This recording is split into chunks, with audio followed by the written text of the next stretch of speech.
Hi, how you doing? And welcome back to another video on the channel. What we have for you today is our preview video going into Game Week 25. Going to take a review look of how my team did in Game Week 24. Then we're going to talk team selection, transfer thoughts and captaincy advice moving forward. If you are new to the channel, please do subscribe, like the video. Honestly, I'm really grateful for all the support we've had on the channel so far. Hopefully we can keep it going the rest of the season. So let's take a look at my team and we'll start in goal.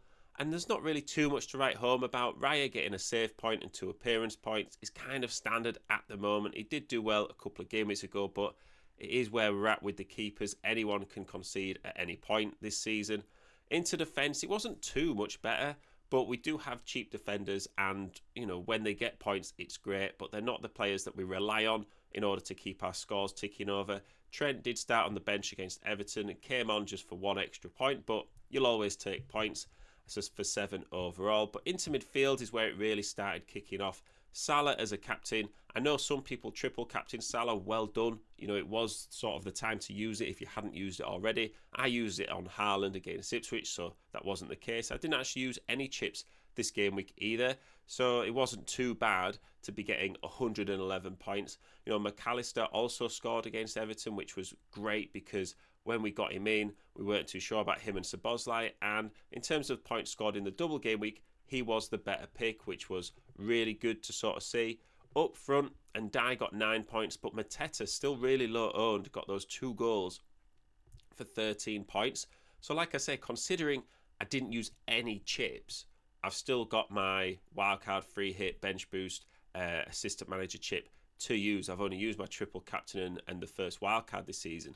To get 111 points and to still be pretty much where I was before, I think is a really good effort. I know I could have used the assistant manager chip to get even more points, and maybe that's something I could have done, but then it was only sort of the last second decision to try and, when to use it, and the double only just got announced before the deadline, and I didn't want to rush it in. I wanted to try and have a bit of fun with it and look at the permutations. So I'm okay not having used it. Down about 100k overall, but at one point I was down about 300k until Mateta got those 2 goals. And like I say, everybody has Salah.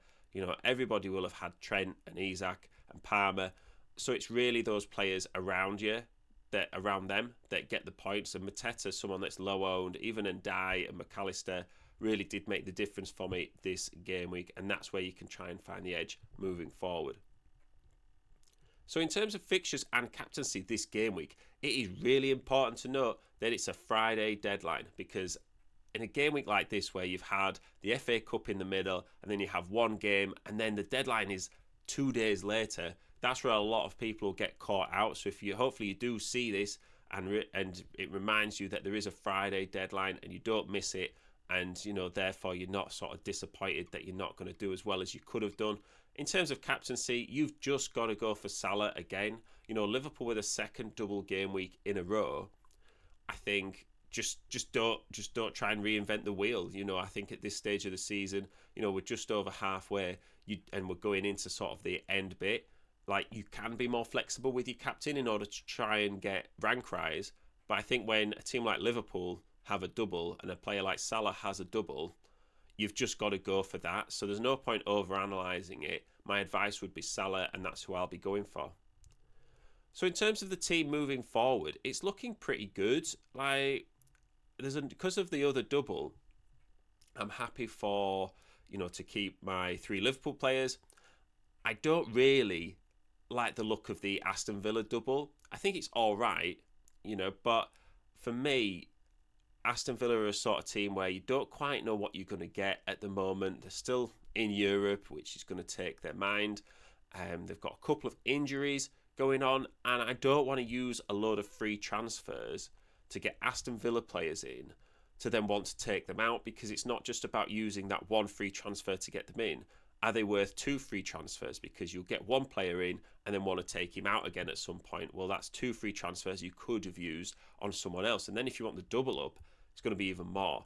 So there is one thing that I could do, which is get in Unai Emery if I wanted to use the assistant manager chip, because they do play Liverpool at home, and that is the sort of game which could have bonus points. But again, I'm just reserved to use the assistant manager chip. Like I could also use it on slot, but then there's no bonus point potential there. And I do just think towards the end of the season, as long as I've like organized the rest of my chips correctly, there is the potential for teams to take it easy, and that's when lower league teams, they can beat those teams higher up in the table, those mid-table teams. So I am going to try and use it around that point and maybe try and fit that in with one of the doubles towards the end of the season. It's not completely out of the question to use the assistant manager chip, but right now I would say I am 80% likely to not use it. In terms of transfers, though, I do have 4 free transfers and 0.4 million in the bank. There's only one transfer I'm really looking at, and that is Sarr to Kluivert. So again, I have the opportunity to get in Aston Villa player here, but I'm just not 100% sold on any of their players. There's no standout player for me.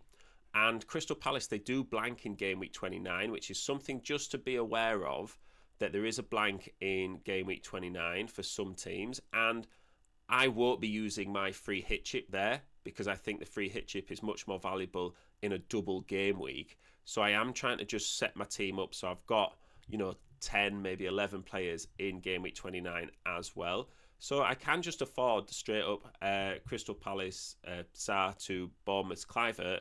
Kluivert plays Southampton, and I just think it's too much of a slam dunk decision to not go with, because although Sarr has 3 home games, he is a bit hit and miss. Kluivert is on form, and it's one of those where quite a lot of people around me have him in as well.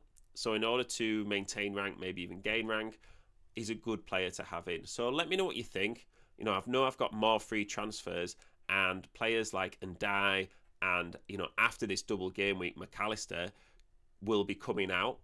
But if Liverpool didn't have a double game week, I'd maybe be more tempted to move McAllister. I am also quite interested in Sterling and Trossard for Arsenal because they are listed as midfielders in FPL, but they're going to be playing up front for Arsenal now that Havertz is injured, as well as the rest of their injuries that they've got. So I just can't afford that transfer right now, but it is something that I'm looking at doing. Maybe moving someone like Ndai down and upgrading McAllister to Trossard. That'd be quite nice, but if I make this transfer, then I'd need to find, I think, 0.4 million on top of what I already have in order to get Trossard. So Ndai down to a cheap striker, and then maybe upgrading McAllister is my thoughts for next game week initially, but this is the move that I'm going to be making this game week. So let me know what you think about my transfers. Let me know if you got any transfer questions yourself. Please don't miss the deadline. Hopefully you had a good game week, and hopefully you captain Salah, and you're probably going to do it again. And I will see you in the next one.